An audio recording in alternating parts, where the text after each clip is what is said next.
his surroundings change to fit him. Because his environment will change as he changes. A man's environment is a merciless mirror of him as a human being. And if he thinks his environment can stand a little improvement, all he has to do is improve, and his environment will improve to reflect the changing man. There's this mysterious subconscious mind of yours, and it runs below the awareness of your conscious awareness. So you're not usually even aware of what's going on in there, like what it believes or how it limits your life. The reason it is so powerful is because it stores all of your memories, all of your feelings and emotions, and most importantly, all the limiting beliefs you've acquired since you were born. You need to understand the subconscious mind of yours. Your subconscious mind rules your life. 96 to 97% of everything that you do is done as a result of your subconscious mind. And when your subconscious mind gets programmed, it goes ahead and responds to whatever it is your conscious mind has placed into it.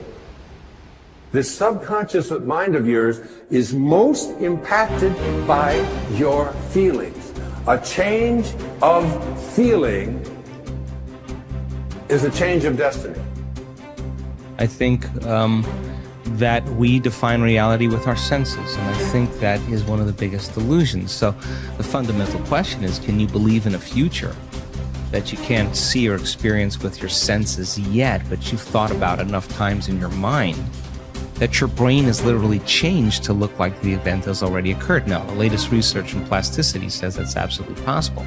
And can you select a new possibility in the quantum field and begin to emotionally embrace that future every single day to such a degree that your body, as the unconscious mind, the objective mind, does not know the difference between the experience in your life that's creating the emotion and the emotion that you're fabricating by thought alone, to the degree that you begin to signal new genes and new ways to change your body to look like the experience has already happened. Begin to act as would the person you most want to become. Now that is, if you were already in possession of the goal you're shooting for, how would you conduct yourself in all of your affairs? Well, do it now, and tomorrow, and the next day. Begin now to act the part of the person you most want to become, and you'll end by becoming that person. Subtly, in little ways, in the way you dress, in the way you talk, in the unfailing courtesy you show to every person with whom you come in contact. Begin to act the part of the person who has already achieved that which you're shooting for. The German philosopher Goethe gave us the secret when he said, before you can do something, you must first be something. When you behave like the person you most want to become, the things that person would have will tend to come to you. It's simply cause and effect. Don't be in too big a hurry. It takes longer to build a skyscraper than a chicken coop. Build slowly, steadily, and well. Then when you make it, you'll keep it. You'll stay on top. Your self-concept is your operating system.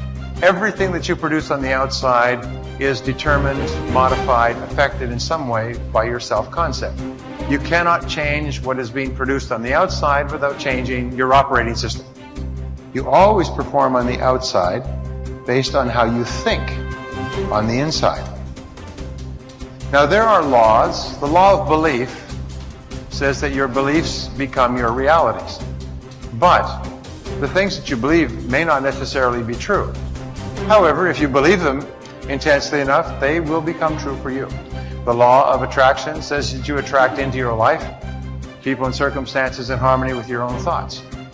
And your own thoughts may be positive or negative. They may be uplifting or depressing, but whatever, you'll attract people and circumstances just like them. The law of expectation says that your expectations tend to become your own self-fulfilling prophecies. In other words, what you expect to happen usually does. For instance, your expectations could be that you are destined to have an extraordinary life and be extremely successful. Is that no matter what happens, it's all part of a learning process that is leading you inevitably to great success, happiness, and accomplishment. And if you absolutely expect that to be true, if that's your fundamental belief, then over time that will become true. You'll be able to throw off the ups and downs of life. You'll be able to ignore the negative influences around you. If you confidently expect to be a great success, then by gum, you sure will be. No matter what people tell you, You just say, well, it'll be all right. Everything will work out fine.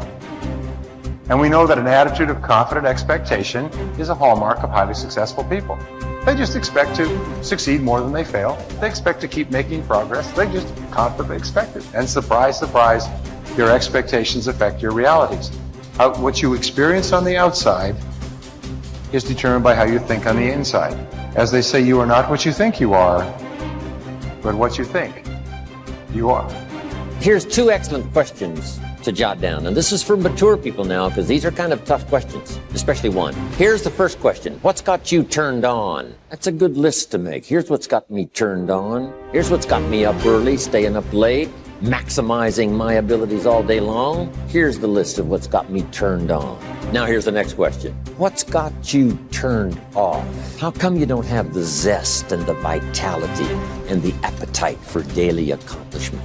I started making a list of the things that had me turned off. And once I got that settled, and then started making a list of what had me turned on and what would turn me on in the future, my life has never been the same. It was like a revolution, a personal revolution, a 180-degree turn. I can't say it strong enough. It's easy to get lazy in designing the day and designing the year and designing the future and designing what you want to accomplish and just cross your fingers and hope it'll all work out, that the favorable winds will blow it all your way. I'm telling you, it's not going to happen. So this is part of the exercise. It's just, buckling down, making this list. And you got to continue this long after we've, turned out the lights and we've all gone home.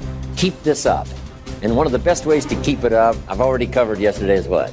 Teach it. Key is to teach it. Jan was right. You don't need recognition. Just go give everybody you can think of that deserves it recognition. And your own self-satisfaction is recognition. Now, if they never put a crown on your head, who cares? One of the great rules, by the way, one of the most important of all principles, is to challenge your self-limiting beliefs. You see, we are all plagued by self-limiting beliefs. Beliefs that we tell ourselves, things that we tell ourselves to hold ourselves back. We hold ourselves back with self-limiting beliefs. We tell ourselves that we're limited in some way, when in reality, not true at all. In fact, Ernest Holmes, the great metaphysician, once said that all negativity is rooted essentially in the frustration of potential.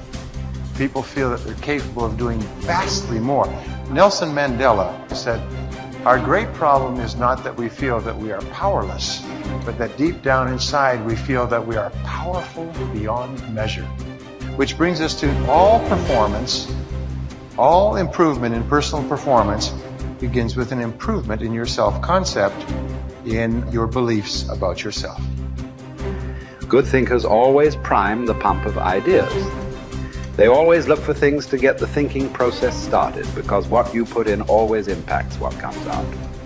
Read books, review trade magazines, listen to tapes, and spend time with good thinkers. And when something intrigues you, whether it's someone else's idea or the seed of an idea that you've come up with yourself, keep it in front of you. Put it in writing and keep it somewhere in your favorite thinking place to stimulate your thinking. Spend time with the right people. As I worked on this section and bounced my ideas off of some key people so that my thoughts would be stretched, I realized something about myself. All of the people in my life whom I consider to be close friends or colleagues are thinkers. Now, I love all people. I try to be kind to everyone I meet, and I desire to add value to as many people as I can through conferences, books, audio lessons, etc. But the people I seek out and choose to spend time with all challenge me with their thinking and their actions. They are constantly trying to grow and learn. Every one of them is a good thinker. The writer of Proverbs observed that sharp people sharpen one another, just as iron sharpens iron. If you want to be a sharp thinker, be around sharp people. To become a good thinker, you must become intentional about the thinking process. Regularly put yourself in the right place to think, shape, stretch, and land your thoughts. Make it a priority. Remember, thinking is a discipline. No matter what you choose to do, go to your thinking place, take paper and pen, and make sure you capture your ideas in writing. Ideas have a short shelf life. You must act on them before the expiration date. World Walleye flying ace Eddie Rickenbacker said it all when he remarked, I can give you a 6-word formula for success. Think things through, the follow through. To start the thinking process, You cannot rely on your feelings. In Failing Forward, I wrote that you can act your way into feeling long before you can feel your way into action. If you wait until you feel like doing something, you will likely never accomplish it. The same is true for thinking. You cannot wait until you feel like thinking to do it. However, I've found that once you engage in the process of good thinking, you can use your emotions to feed the process and create mental momentum. Try it for yourself. After you go through the disciplined process of thinking and enjoy some success, allow yourself to savor the moment and try riding the mental energy of that success. If you're like me, it's likely to spur additional thoughts and productive ideas. One good thought does not make a good life. The people who have one good thought and try to ride it for an entire career often end up unhappy or destitute.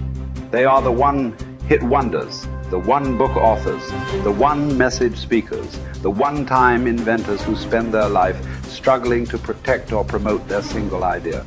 Success comes to those who have an entire mountain of gold that they continually mine, not those who find one nugget and try to live on it for 50 years.